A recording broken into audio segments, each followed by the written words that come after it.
సార్వత్రిక ఎన్నికల ఫలితాల తర్వాత కొన్ని చోట్ల ఉద్రిక్తతలు తలెత్తుతున్నాయి. గత 5 ఏళ్లలో వైకాపా చేసిన అరాచకాలకు బాధితులైన వారు తిరగబడుతున్నారు. ఇన్నాళ్లు కోపం, ఆక్రోశాన్ని అణిచిపెట్టుకున్న వారంతా నిరసనలకు దిగుతున్నారు. విజయవాడలో వైకాపా నేత వల్లభనేని వంశీ నివాసం ఉంటున్న అపార్ట్మెంటుపై గుర్తు తెలియని వ్యక్తులు దాడి చేశారు.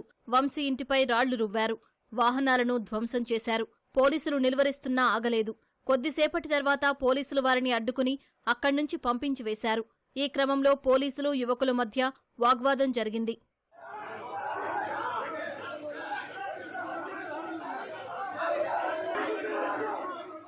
కృష్ణా జిల్లా గుడివాడలో మాజీ మంత్రి కొడాలి నాని ఇంటి వద్ద ఉద్రిక్తత ఏర్పడింది. 2024 ఎన్నికల్లో ఓడిపోతే రాజకీయ సన్యాసం చేస్తానన్న మాటను నాని నిలబెట్టుకోవాలని తెలుగు యువత నాయకులు కోరారు. కొడాలి ఇంటివైపు వెళ్లేందుకు యత్నించిన వారిని పోలీసులు అడ్డుకునే ప్రయత్నం చేసినా వెనక్కి తగ్గలేదు. వేగంగా ఇంటివైపు వెళ్లి అక్కడే టపాసులు కాల్చారు.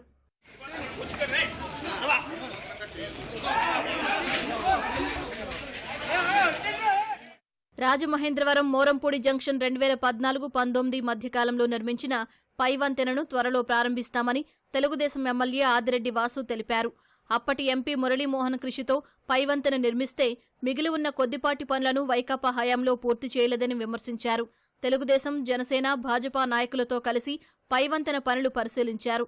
తెలుగుదేశం హయాం నాటి శంకుస్థాపన శిలాఫలకాన్ని వైకాపా నేతలు తొలగించడాన్ని తప్పుబట్టారు. వైకాపా నేతలు వేసిన శిలాఫలకాన్ని తెలుగుదేశం నాయకులు తొలగించారు. 2014 ఆనాటి కూటమి తెలుగుదేశం, బీజేపీ, జనసేన హయాంలో మొదలుపెట్టిన ఫ్లైఓవర్ ఇది.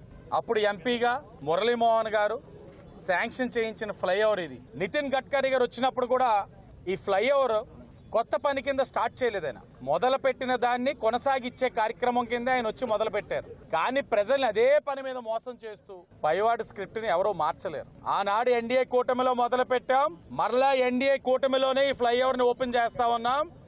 టీడీపీ, బీజేపీ, జనసేన ప్రజాప్రతినిధులు, నాయకులు అందరి సమక్షంలో ఈ ఫ్లైఓవర్ ని 2 నెలల్లో ఓపెన్ చేయడం జరుగుతుంది.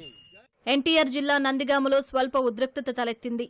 వైకాపా నాయకుల పేర్లు ఉన్న శిలాఫలకాలను తెలుగుదేశం కార్యకర్తలు తొలగించారు. ఈ విషయం తెలిసిన పోలీసులు కొందరు తెలుగుదేశం కార్యకర్తలను స్టేషన్కు తరలించారు.